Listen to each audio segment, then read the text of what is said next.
Greetings. My name is Dr. Waddell Brooks, Sr., your host, and this is Community Focus. We're very fortunate this morning to have an exemplary person, a person that you should know. Ms. LaTanya Langston, she's a Sergeant First Class, U.S. Army, MEPCOM, and that is supply in North Chicago. Right? Matter of fact, MEPCOM is on a corner of Green Bay Road and Highway 137. Greetings, LaTanya. I should say Sergeant First Class LaTanya Langston. Good morning, Dr. Brooks. How are you? We're very happy that you've taken time from your very busy schedule to be with us on Community Focus. You are a person that Lake County should know. First of all, I want you to tell our listening audience a little bit about your personal professional background. Who is LaTanya Langston? Well, I'd be honored, Dr. Brooks. First of all, I'd like to say thank you for having me this morning. It's an honor. Okay. I'd like to say I've been in the United States Army about 22 years. I grew up in South Haven, Michigan, which is about 2.5 hours from here. I have one brother. His name is Neil. I enlisted in the United States Army back in 1993. Okay. And the reason for me enlisting was I was working different odd jobs. I was picking blueberries, working at McDonald's. I was going to Lake Michigan Community College in Benton Harbor, Michigan. I was also working for Heinz Corporation in Holland. Heinz Corporation decided to downsize. And so I didn't have anything to do. And my mother was pretty strict, really wouldn't allow me to do too much. So I said, you know what?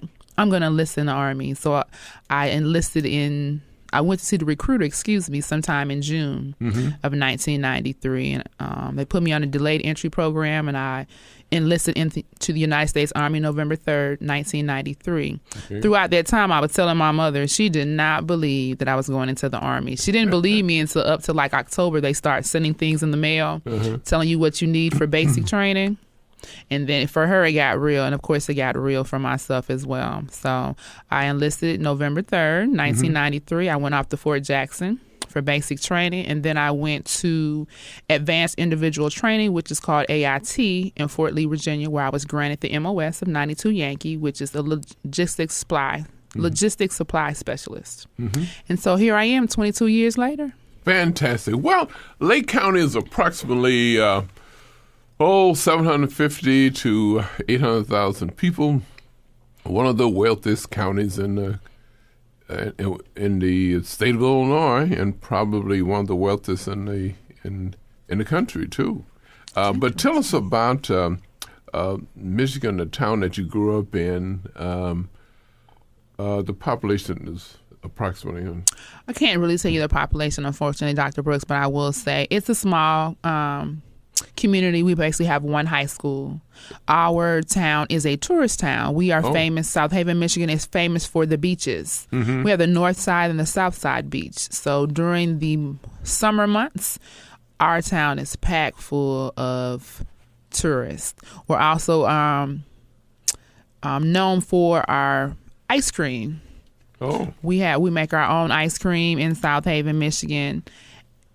And we're also known for our blueberries. So one of the favorite ice creams is called Blue Moon. That's one of the people's favorite flavors. Not one of mine, but it's pretty good. Okay.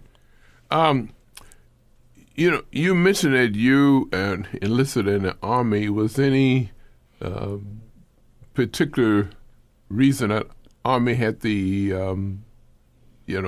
was picked over the other services? No, actually, Dr. Brooks, I didn't really know anything about any other services. Since I've been in the military. I've looked into the other services, but I am truly glad that I enlisted into the United States Army. It's truly been a blessing for me. You know, when I was drafted into the Army, after boot training, the first training you get, I was sent to Fort Eustis. Correct. That's home of the quartermaster, that's where the 92 Yankees, which I am, logistics supply specialist. That is where you do your advanced individual training. Okay, and from training, that was sent right to Korea. But Korea was we were replacements. Therefore, that was what the Korean War was 19 ended in 53, June 27, 53, and ended. And we were replacements. I was drafted the 13th January of 54, and I was in Korea the 5th of July 54 with my big M1 rifle, and so forth. But I was with the 55th Quartermaster Depot there, and I was the chief clerk there at in Korea. But that was one of the reasons why I didn't spend but 2 years into service, because I wasn't acclimated into military, so I got out and went back to school. But tell us about MEPCOM, and what does we ride by there on the corner of Green Bay Road and 137, and we see MEPCOM there. What is MEPCOM the acronym for? MEPCOM stands for Military Entrance Processing Command. And basically, we are the headquarters for all the MEPs, the military and processing stations that you see across the U.S. There are 65 locations, and we are the headquarters. Oh. So anything that goes or takes place at the individual MEPs, we make it happen from the headquarters. So we're the top. And we take care of men and women, right? That is correct. All military. Yes, sir. And civilian. Actually, correct. You have all services in the building and it's MEPCOM is pretty much made up of 80% civilian and 20% military. Oh, okay. Yes. So now you're a sergeant first class. Tell us about the rank there. Was it easy for you, or was it a difficult time advancing? I'll say a little bit of both. I've been a sergeant first class right now for about 6 years. It has been pretty hard to advance. You have right now, currently there's a board convening, so I'll find out in the next couple of months whether or not I'll make master sergeant or not. Wow. But I will say, coming up through the ranks, I've paid my dues. Okay. Nothing was given to me. I worked very hard to obtain my rank. This is fantastic, Thank you. Well, tell us about some of the challenging experiences that you've had in the Army. Well, I think one of my greatest things in the Army, Dr. Brooks, is pretty much the travel. Okay. I've truly enjoyed the travel. Each time I get to a different assignment, of course, some of the challenges are getting used to the units, the personnel, and or your surroundings, especially when you're overseas. So that's always a challenge, attempting to learn the language and as well as the culture and the people. And that brings us to another question there. Has Army broadened your outlook for the future? It has. I think that the Army has allowed me the opportunities to do a lot of different things. It's opened my eyes for a lot of things. So I've been able to, such as today, I've met you. I know your daughter. I've worked with your daughter at the school. I've come into contact with some wonderful people. And I think if I had not have gone into the military, then I wouldn't have had those opportunities. So I'm truly grateful and blessed for that opportunity. There's twice I had two opportunities to meet you. Once at my daughter, I can say she's the principal at Forsyth School, and you were volunteer there. Yes, sir. I went to one of her, graduations or something. Like an appreciation dinner. Appreciation dinner, right? And yes. I met you there, and yes, I say, sir. well, this is the person that Lake County should know. When well, we finally made it after maybe a year or two. Yes, sir. It's been about a year, yes. And I miss the kids. I haven't had the time to be able to get back out to the school, but I'm hoping before the school year is out that I get back out to the school, because your daughter is remarkable. She does great things with the children, and I enjoyed the time that I had out there. The children are tomorrow. So we need to take the time out to focus on them now. Right. Well, so. I think she come from good stock, right? She does, sir. You good stock. Yes, sir. This is fantastic. You mentioned about there's a lot of benefits in traveling too, right? Yes, sir. Travels that you probably never would have gotten. Correct. In Michigan. Right? That is correct, sir. Yeah, right. So in any of those special traveling locations that you would probably like to relocate? Yes. I enjoyed Alaska. Some people probably say Alaska is cold, but Alaska was one of my better duty assignments. Really? I enjoyed the people. I enjoyed the climate. Yes, it's cold, but I'll say once you get climatized, it can be 0 degrees and you can be running around in shorts. What? Yeah. So that was my first duty assignment in the Army. So, and I also enjoyed myself in Germany because in Germany, my job afforded me the opportunity to travel. I wasn't able to travel on leisure because I was extremely busy, but I was able to travel with my job. So I was able to go to like Italy. I went to France. I went to Spain. So it was truly a blessing. It was great. It was great. And that was one of the main reasons why I came in the Army.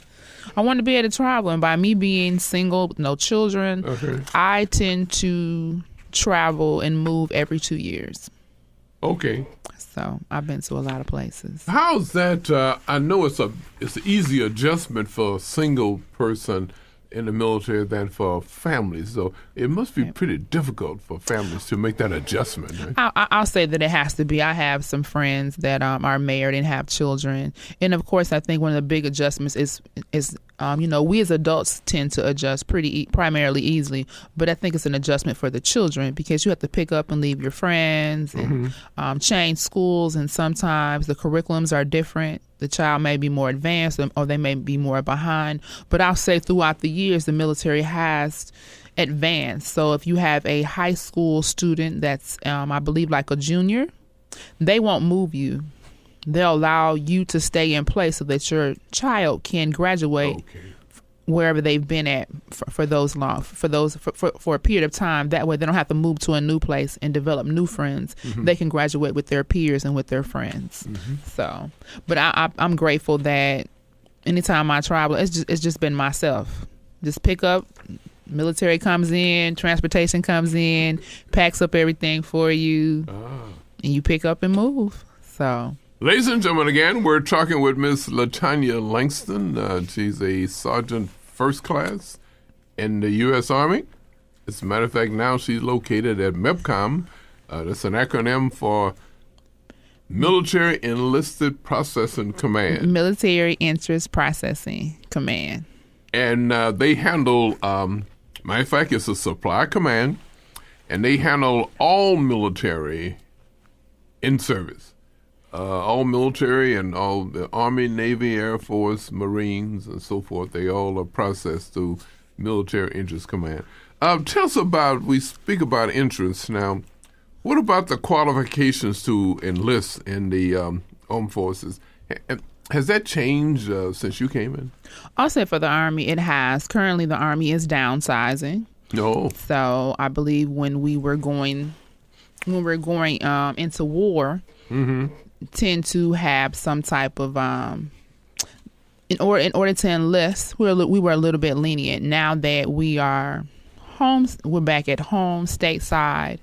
We're during peacetime. The Army has went back to their stringent. How do I want to put that?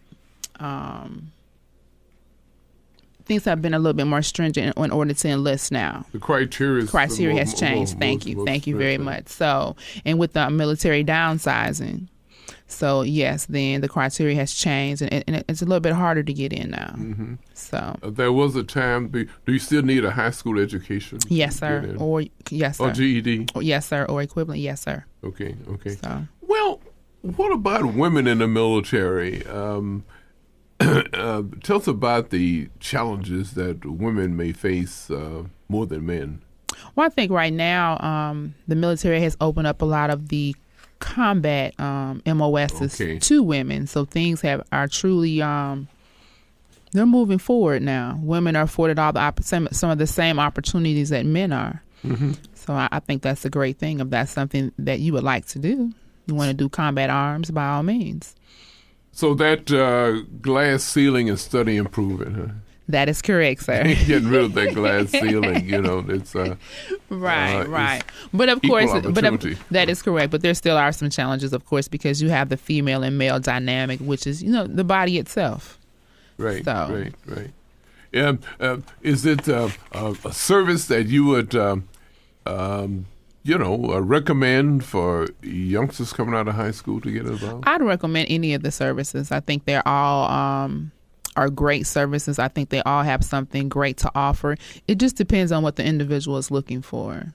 I think the Army was a very good fit for myself. Great. So.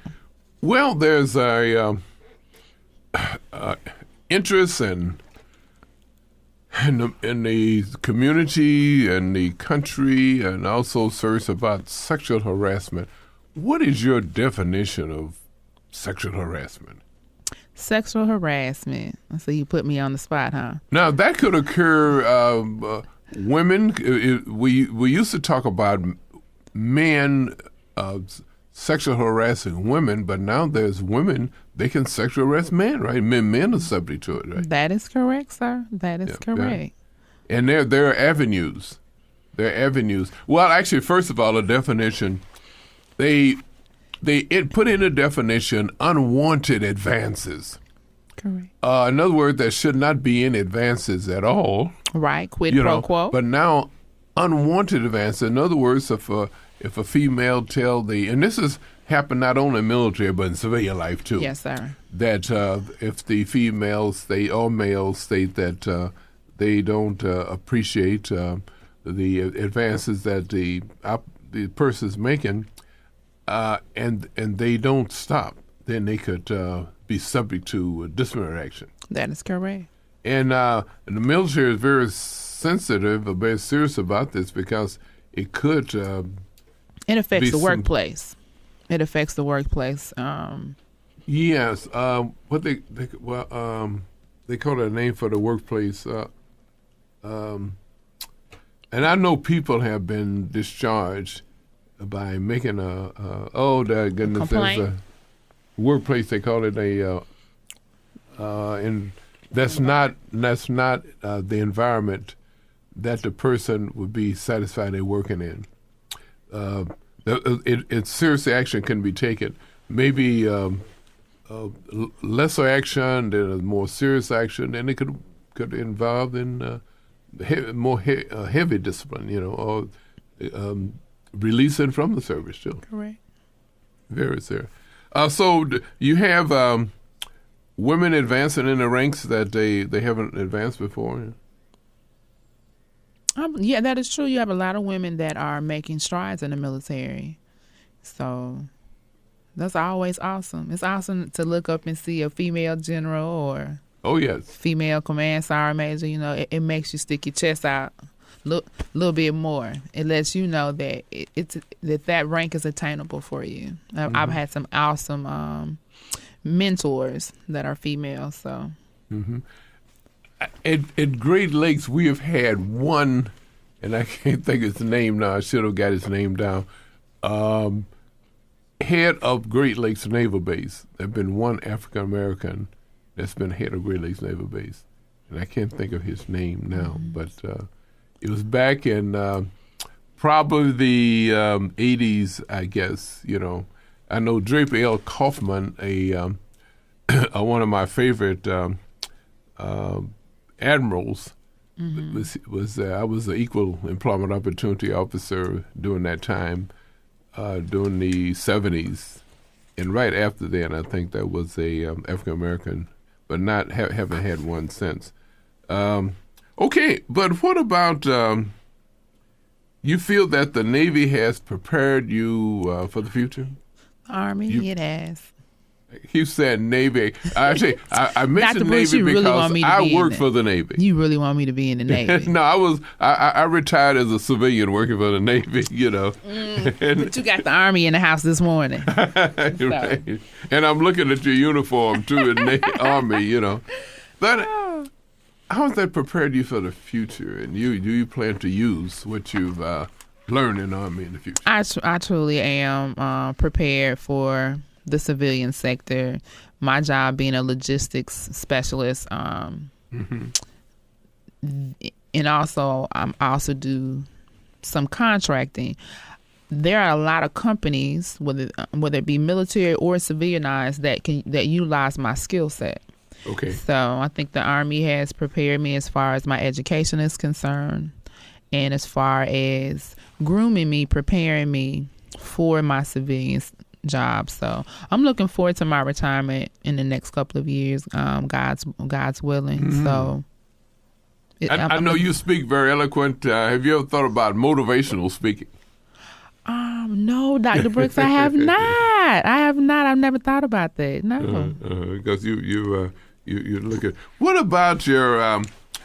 Since you've been here, you've been active in spiritual environment, and what about your spiritual environment? I met you at the Mount Sinai Institutional Baptist Church, and you're very active there, and you meet people well, and like I said, you're a person that everyone should know. Oh, Dr. Brooks. Tell us about your involvement there at Mount Sinai. Well, I joined Mount Sinai last year in October. And for those of you all who don't know, I attend Mount Sinai Institutional Baptist Church with Pastor Will Coxon as my pastor. Woo-hoo. Okay.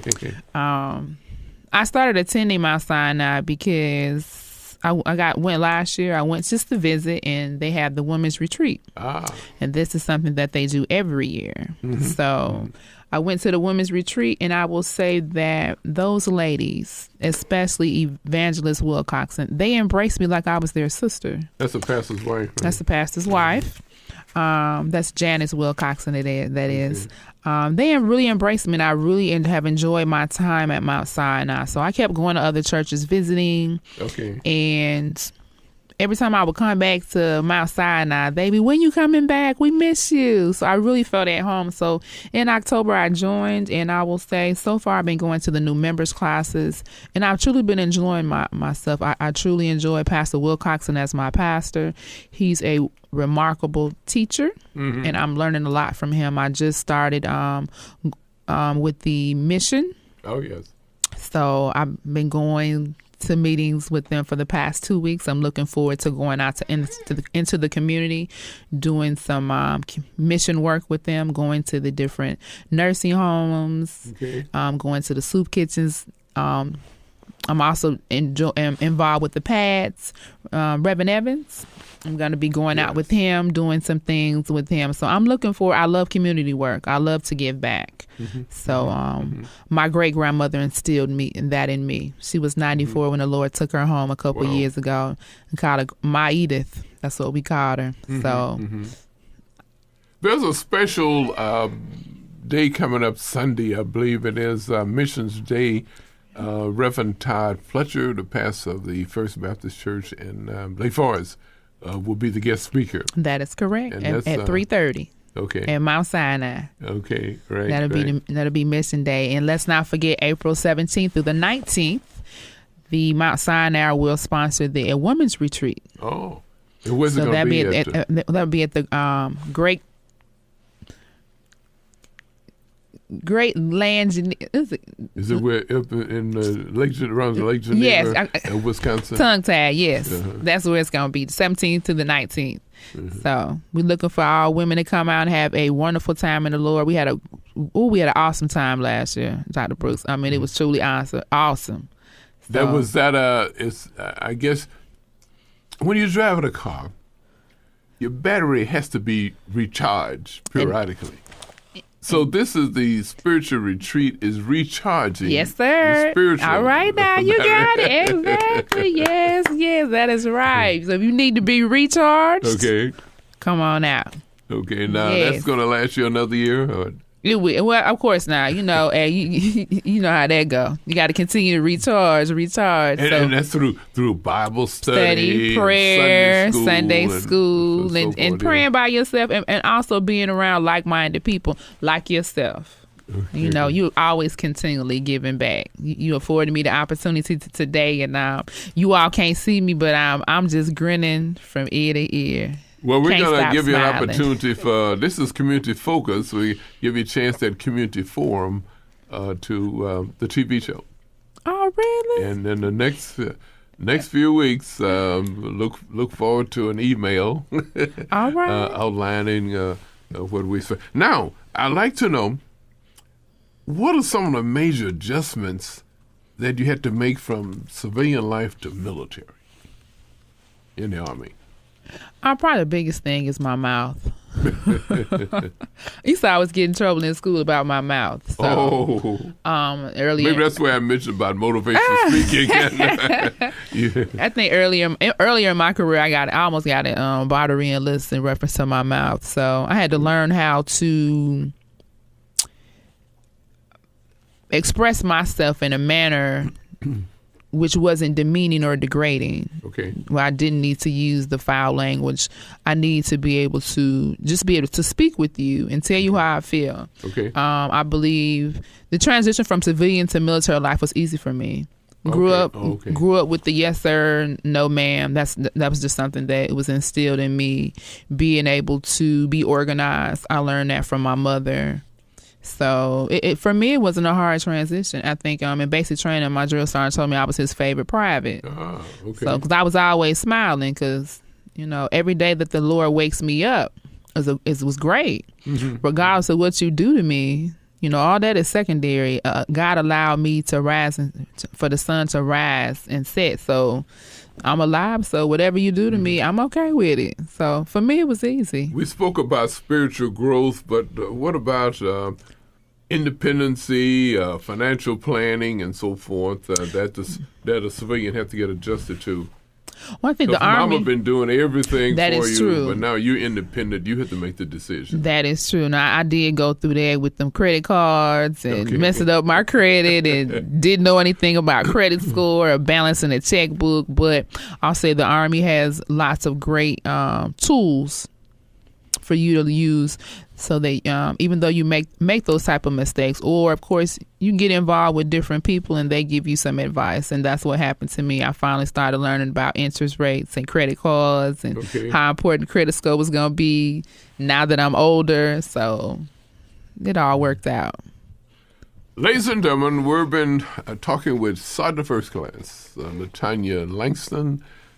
She's a first class, and soon will be evaluated for Master Sergeant in the U.S. Army. She's located at MEPCOM, Military Entrance Processing Command, which is located at Green Bay Road and 137.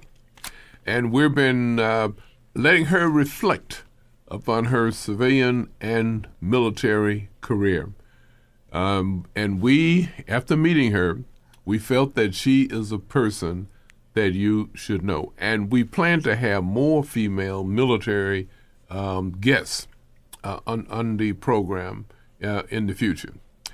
We hope that you have enjoyed the program, and you will continue to listen to the Community Focus at 5 a.m. every Sunday morning. Ladies and gentlemen, well, that's 102.3 FM. Okay. Ladies and gentlemen, this has been Community Focus. My name is Dr. Waddell Brooks Sr., your host.